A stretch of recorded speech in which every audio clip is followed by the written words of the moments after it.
Stop what you are doing right now because something just shifted in the gold and silver market that most people are completely misreading. What if I told you two people can buy silver on the exact same day at the exact same price, and one of them makes money while the other loses money? Sounds crazy, right? But that's exactly what happens in the silver market every single day, because here's the truth nobody tells beginners. It's not just what you buy, it's how you buy it. And when I first started investing in silver, I thought I was doing everything right. I was buying consistently, I was following the news, I was even diversifying, but slowly I started noticing something strange. Even when silver prices went up, my profits didn't. Sometimes I could barely break even, and that's when I realized I wasn't investing. I was making expensive mistakes that cost me hundreds, even thousands of dollars. And today, I'm going to make sure you don't repeat them, because these are the 7 silver buying rules I wish I knew earlier, and trust me. Rule 3 completely changed how I buy silver, and Rule 6 is the one most people ignore until it's too late. Welcome back to John Forecast, where we decode the macro forces behind the gold, silver, and global market moves. Rule 7: always understand the real price. Let's start with a mistake that almost every beginner makes, and honestly, it's not your fault, because it's never explained clearly. When you look up silver online, you'll see something called the spot price. That's the market price of silver per ounce. Simple enough, right? So you think, if silver is $25 per ounce, I'll just buy it at $25. But when you actually go to buy it, you see something completely different. $30, $32, sometimes even $40 per ounce, and that's where confusion kicks in. Wait, why am I paying more than the actual price? Here's the reality. You're not just buying silver, you're buying a product made of silver, and that includes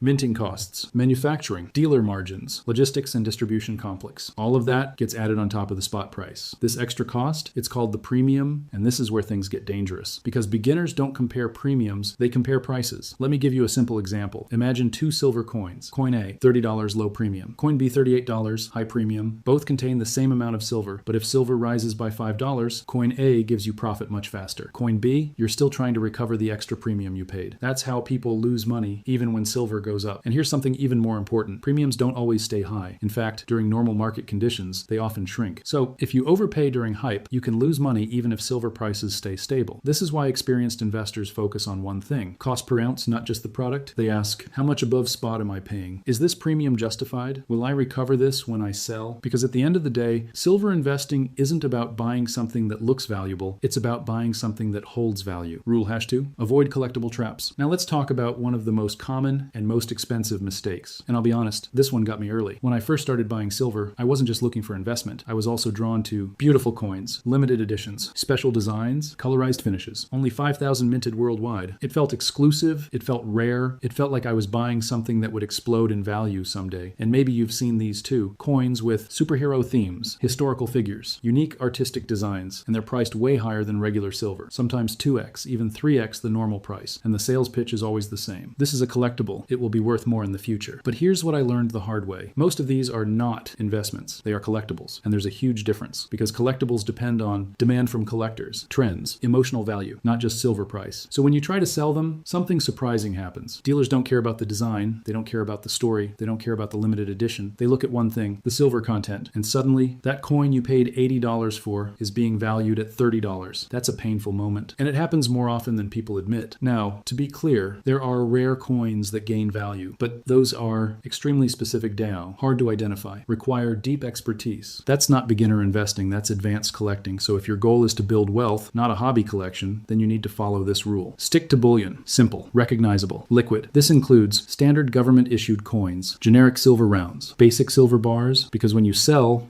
buyers instantly recognize them. No questions, no confusion, no negotiation. And that makes a massive difference. Rule #3, the bigger the bar, the less you pay. This rule changed everything for me. Because once you understand this, you start buying silver like a pro. Here it is. The bigger the silver piece, the cheaper it is per ounce. At first, this sounds strange. Shouldn't bigger things cost more? Well, yes, but not per unit. Let me explain. When silver is manufactured into products, there are fixed costs involved. Things like designing, minting, packaging, and these costs don't scale perfectly. So when you buy small pieces, you're paying those costs over and over again. For example, buying 10 1-ounce coins versus buying 1 0-ounce bar. The total silver is the same, but the premium? Very different. Smaller pieces equals higher premium per ounce. Larger pieces equals lower premium per ounce. And in some extreme cases, tiny silver products can have insanely high premiums. Why? Because they're marketed as affordable, giftable, beginner-friendly. But in reality, they're one of the least efficient ways to invest. So naturally, you might think, okay, I'll just buy the biggest bars possible. But hold on, this is where most people swing too far the other way, because bigger isn't always better. Here's the hidden problem. Liquidity. If you own a massive silver bar, selling it becomes harder. Not every buyer can afford it. Not every dealer wants to handle it. And you can't sell part of it, you have to sell the whole thing. So now you're stuck. That's why smart investors don't go all in on one size. They use a balanced strategy. Large bars to minimize premiums, small coins for flexibility, and easy selling. This gives you the best of both worlds. Lower cost and higher control. Rule number 4, only buy from trusted sources. Let me ask you something. If someone offered you silver for 20% cheaper than everyone else, would you take it? Most people would, because it feels like a deal, a steal, a smart move. But in the silver world, that's usually where the biggest mistakes happen, because not all silver being sold is real. And this is something beginners seriously underestimate. When I first started, I thought fake silver was obvious, like cheap plastic-looking coins or something, but that's not how it works anymore. Today's counterfeit silver can look identical, weigh almost the same dollars, even pass basic tests, and it's everywhere. Online marketplaces, unverified sellers, social media deals. The worst part, you often don't realize it until you try to sell it, and by then, it's too late. Now imagine this. You've spent months, maybe years, building your silver stack. You finally decide to sell. You walk into a dealer, and they test your silver. Pause, and then say, this isn't real. That's not just a bad day, that's a complete loss. And unfortunately, it happens more often than people talk about. So here's the rule that can literally protect your entire investment. Only buy from trusted, verified sources. That means established bullion dealers, official mint distributors, reputable local coin shops. And yes, sometimes that means paying a slightly higher premium. But think of it this way. You're not just buying silver, you're buying certainty, and certainty is worth paying for. Also, before buying from any dealer, always check reviews, not just ratings, read actual experiences, how long they've been in business, whether they clearly list product details, because trust in the seller is just as important as the silver itself. Rule number 5, purity is everything. Now let's talk about something that sounds simple, but causes a lot of confusion. Silver purity. At first glance, silver is silver, right? Wrong. Because not all silver is created equal. And if you don't understand this, you could be holding something that's much harder to sell than you think. Let's break it down. You'll often see numbers like 999 silver, 925 silver 2, sometimes even lower. These numbers represent purity. So 0.999 equals 99.9% pure silver. 0.925 equals 92.5%, also known as sterling silver. Now here's where beginners go wrong. They see something made of silver, maybe jewelry, maybe decorative items, and think, it's cheaper, I'll just buy this instead. But here's the problem. Lower purity silver has less actual silver content, is harder to price accurately message, often sells at a discount. And more importantly, it's not what most investors are looking for. When dealers buy silver, they want standard high purity products. Why? Because they can easily resell them. There's no guesswork, no complicated valuation, no extra processing. So if you walk in with 999 bullion easy sale, 925 items slower, lower offers, that's a huge difference. And this becomes even more important during market volatility, because when things get uncertain, buyers become more selective. They stick to what they trust. And that usually means 999 or higher purity silver only. So here's the rule. Always check the purity stamp. Stick with investment grade silver. Avoid mixing investment with jewelry purchases, because in the end, purity isn't just about quality. It's about liquidity and value. Quick pause here. If this video is already helping you avoid mistakes, make sure you hit that subscribe button, because most people learn this stuff after losing money. And my goal is to make sure that doesn't happen to you. Rule number 6. Liquidity matters more than you think. This rule is the one most people ignore, not because it's complicated, but because it's invisible until it matters. Liquidity. In simple terms, liquidity means how easily you can sell something at a fair price. And when people buy silver, they rarely think about selling. They think, I'll just sell it later when prices go up. But here's what they don't realize. Not all silver is equally easy to sell. Some silver products sell instantly, get full market value R, have strong demand. Others take longer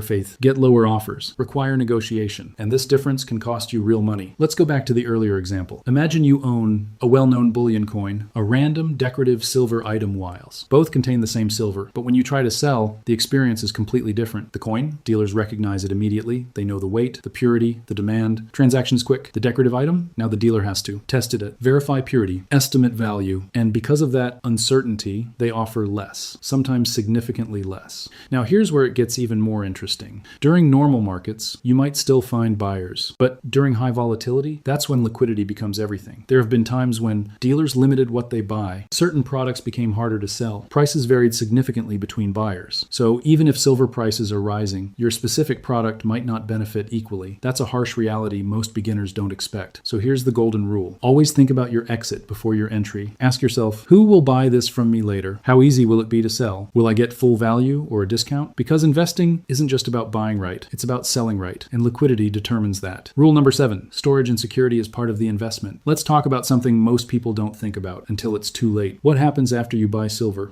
Because unlike stocks, unlike digital assets, physical silver is something you actually own. You can hold it, touch it, hide it, and that sounds great until you realize you're now responsible for protecting it. When I first started buying silver, I didn't think much about storage. I thought, I'll just keep it somewhere safe. Maybe a drawer, maybe a bag, maybe a random hidden spot. And that's exactly what most beginners do. But here's the problem. That approach works until something goes wrong. And when it does, you don't just lose access. You lose the investment itself. Let's break down the real risks. Theft, misplacement, damage. Yes, silver can tarnish or get scratched. Lack of proper tracking. And here's what makes it worse. Unlike money in a bank, there's usually no insurance, no recovery, no reset password option. It's gone. Now imagine this scenario. You've been stacking silver for years, slowly building your collection. You finally reach a point where it's worth thousands, and one day it disappears. That's not just financial loss. That's time, effort, and opportunity gone. So here's the rule. Storage is not optional. It's part of the investment strategy. Smart investors think about storage from day one, and they usually use a combination of home safes, hidden, secured, fire resistant, bank lockers, extra security layer, professional vault storage for larger holdings. But here's something even more important. Discretion. The fewer people who know you own silver, the safer you are. Because risk doesn't just come from strangers. Sometimes it comes from people closer than you expect. So keep it simple. Stay private. Stay organized. Store smart. Because buying silver is only half the game. Protecting it is the other half. Bonus rule, stop trying to time the market. Now, let's talk about something that holds a lot of people back. Timing. If you've ever thought, I'll wait for silver to drop before buying, you're not alone. Almost every investor thinks this way at some point, and it makes sense. You want the best price. You want to maximize profit. But here's the truth. Nobody can consistently time the market. Not beginners, not experts, not even institutions. Because silver prices don't move in a straight line. They react to global demand, industrial usage, economic uncertainty, supply shortages. And sometimes they move for reasons that don't seem logical at all. So what happens when you wait? You hesitate, you delay, you miss opportunities, and eventually you either buy late at higher prices or never buy at all, both of which cost you in the long run. Now compare that to what smart investors do. They don't chase perfect timing. They focus on consistency. Instead of investing everything at once, they buy gradually, over weeks, months, even years. This strategy is often called dollar cost averaging. And here's why it works. You reduce risk. You smooth out price fluctuations. You remove emotional decision making. You're no longer guessing. You're building. And over time, that consistency compounds. Because while others are waiting for the perfect moment, you're already in the market, already accumulating, already ahead. So here's the final rule. Don't wait for the perfect price. Build your position step by step. Let's quickly recap. Because these 7 rules can completely change how you invest in silver. 1. Understand the real price, not just spot. 2. Avoid collectible traps. 3. Use size to reduce premiums. 4. Only buy from trusted sources. 5. Stick to high purity. Number 6. Always think about liquidity. 7. Protect your investment with proper storage. And most importantly, stay consistent.